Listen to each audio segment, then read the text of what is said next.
2026 के ऐसे पेपर को डिकोड करते हैं जिसमें हम समझेंगे कि आपकी 2027 की स्ट्रेटजी क्या होनी चाहिए, किस तरह के एसेज आए हैं, आपके ऑप्शनल सब्जेक्ट्स कैसे होने चाहिए और किस तरह के शिफ्ट्स हमें मिल रहे हैं इस दफ़ा। सबसे पहले हम टॉपिक्स को डिस्कस करेंगे और उसके बाद अंडरस्टैंड करेंगे कि किस तरह के टॉपिक्स हैं और उनमें क्या चीज़ें हमसे पूछी हुई हैं। एक जो ऐसे आया है इसके अंदर वो आईआर का है। हालांकि एक आईआर का ऐसे नहीं है बल्कि दो ऐसेज हैं जो 100% आपके आईआर के ही हैं और इसके अलावा भी बहुत सारे टॉपिक्स हैं जिनमें आईआर की डायमेंशंस हैं। यानी इस ऐसे के पेपर में जो टॉपिक्स डोमिनेट कर रहे हैं वो आईआर के टॉपिक्स हैं। दो ऐसे टॉपिक्स हैं जिनको वी कैन से कि ये 100% आपके ऐसे के जो टॉपिक्स हैं ये आईआर के ही हैं। तो उन कैंडिडेट्स का जिनका आईआर ऑप्शनल सब्जेक्ट था उन्होंने बहुत अच्छे से इस पेपर में परफॉर्म किया होगा और हमारे बहुत सारे स्टूडेंट जो थे उनका आईआर ऑप्शनल सब्जेक्ट था और उन्होंने कौन से एसेज अटेम्प्ट किए हैं इसको भी हम एनालाइज करते हैं। एक ऐसे आया है, nations have no permanent friends और एनिमीज, ओनली परमानेंट इंटरेस्ट्स।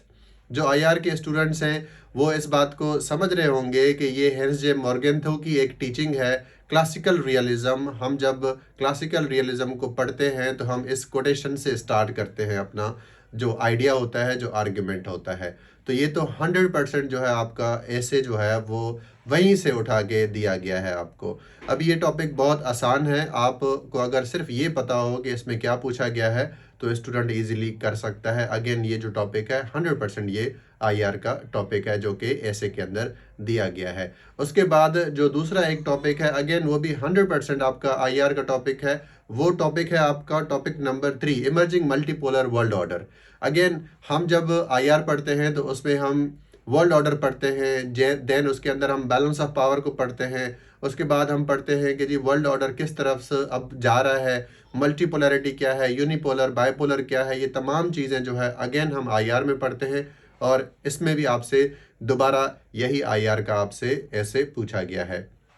ये दो टॉपिक्स जो है ये 100% आपके आईआर के टॉपिक्स हैं। इसके अलावा और भी बहुत सारे टॉपिक्स हैं जिनमें आईआर का टच ज़रूर मौजूद है, क्योंकि आईआर एक ऐसा डिसिप्लिन है जिसमें आपको बहुत ज़्यादा वास्ट पर्सपेक्टिव में इतनी इन्फॉर्मेशन मिलती है कि आप वेल इक्विप्ड हो जाते हैं और आप ना सिर्फ करंट अफेयर्स में बल्कि बाकी भी ऐसे के पेपर में और आईआर इटसेल्फ उसमें भी बहुत अच्छा स्कोर आप कर पा रहे होते हैं। एक और टॉपिक है इसका जो है topic number 1, youth bulge, demographic dividend और डेमोग्राफिक बॉम्ब। ये ऐसे हमारे मॉक पेपर से ही आया है जो कि आपके साथ हमने पोस्ट भी शेयर की थी। इसमें आपने देखा होगा कि हमारे मॉक पेपर से ही जो है ये ऐसे उठा के दिया गया है। इसमें आपसे क्या पूछा गया है, अगेन यूथ बल्ज के बारे में पूछा गया है, डेमोग्राफिक डिविडेंड के बारे में पूछा गया है। अगेन जो स्टूडेंट समझ रहे हैं आईआर को उनको अगेन पता होगा कि अगेन ये भी जो है हम आईआर में ही पढ़ रहे होते हैं, यानी ये टॉपिक भी आपका काफ़ी हद तक आईआर के साथ लिंक कर रहा होता है। उसके बाद जो एक और टॉपिक है वो है आपका cyber security. Cyber security again ये भी आईआर में हम पढ़ते हैं। चेंजिंग फेस ऑफ सिक्योरिटी ये भी हम पढ़ते हैं। 21st सेंचुरी में कॉन्सेप्ट ऑफ सिक्योरिटी क्या है ये भी हम पढ़ रहे होते हैं। हाइब्रिड वॉरफेयर क्या है, नॉन ट्रेडिशनल सिक्योरिटी क्या है, अगेन ये भी हम आईआर में ही पढ़ रहे होते हैं। यानी जो स्कोप ऑफ आईआर है वो वाइड हो चुका है जिसमें अब हम साइबर सिक्योरिटी और हाइब्रिड वॉरफेयर को भी स्टडी करते हैं। अगेन ये टॉपिक भी आपका आईआर से ही लिया गया है। उसके बाद एक और टॉपिक है जिसको इस तरह से लिखा गया है, पोलिटिसाइजेशन ऑफ स्पोर्ट्स। ये भी आईआर का टॉपिक है जिसमें आप स्पोर्ट्स डिप्लोमेसी, सॉफ्ट पावर इसकी बात करते हैं। अगेन ये भी आप काफ़ी हद तक आईआर में इस तरह के कॉन्सेप्ट्स को प्रिपेयर कर रहे होते हैं। देन एक और कोटेशन है या फिर सेइंग है, जो टॉपिक है आपका वो है देयर इज़ नथिंग। ये जो टॉपिक है आपका, लेट मी चेक इट, ये आपका टॉपिक है the one who controls the sea rules the world.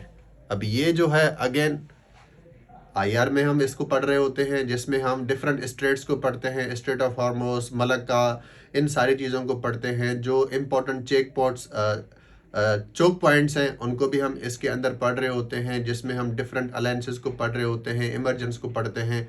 Again ये भी काफ़ी हद तक जो है आपका एक आईआर का ही टॉपिक है। यानी अगर आप देखें पेपर को तो आपको बहुत सारे टॉपिक्स हैं जो आपको इस दफ़ा आईआर के नज़र आ रहे हैं। इसके अलावा कुछ टॉपिक्स हैं जो सोशल इश्यूज़ के ऊपर हैं या फिर इकोनॉमिक एस्पेक्ट्स रिलेटेड है। जैसे एक टॉपिक है आपका एग्रीकल्चर से रिलेटेड। इस तरह के बहुत कम टॉपिक इसके अंदर दिए गए हैं आपको। यानी वो स्टूडेंट्स जिनका आईआर ऑप्शनल सब्जेक्ट था वो ज़रूर इस पेपर में बहुत अच्छा परफॉर्म करेंगे, क्योंकि इसमें तकरीबन बहुत सारे एसेज हैं जो आईआर के हैं। 2 एसेज तो ऐसे हैं जो 100% आपके आईआर के ही हैं इस पेपर के अंदर।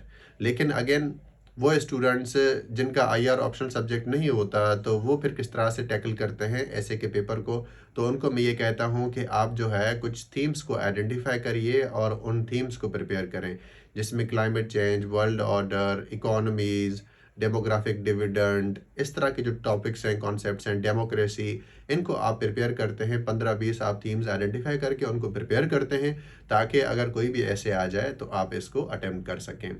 आपका जो गोल होना चाहिए वो सेल्फ सफिशिएंट होना चाहिए। मैं हमेशा स्टूडेंट को कहता हूँ कि आप ये ना देखें कि आपको एक फ़िश प्लेट में सर्व की जाए, बल्कि आपको ये पढ़ाया जाए, सिखाया जाए कि how to catch a fish. अगर ऐसा आप इस तरह से तैयारी करते हैं, इस तरह से स्टडी करते हैं, तो फिर कोई भी ऐसे आए, चाहे वो मॉक पेपर से हो या फिर मॉक पेपर में ना हो, आप वो इतने वेल इक्विप्ड होंगे कि आप वो ऐसे ऑन द स्पॉट अटेम्प्ट कर सकते हैं।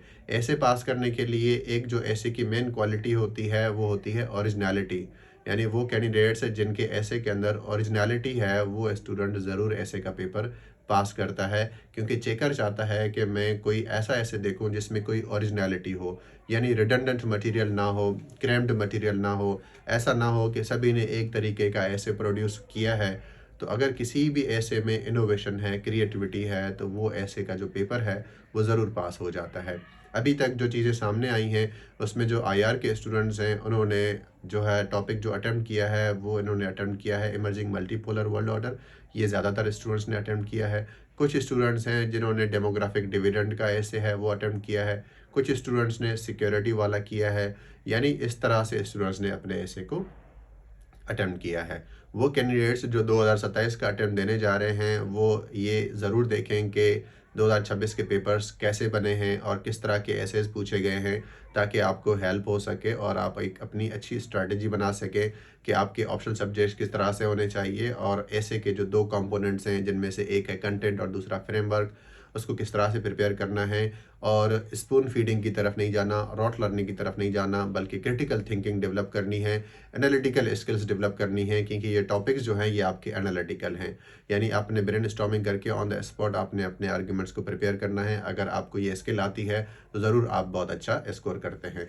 इसके अलावा ऑन कैंपस एडमिशन्स ओपन हैं। अगर आप विजिट करके एनरोल करवाना चाहते हैं तो गिवन नंबर पे कांटेक्ट कर सकते हैं।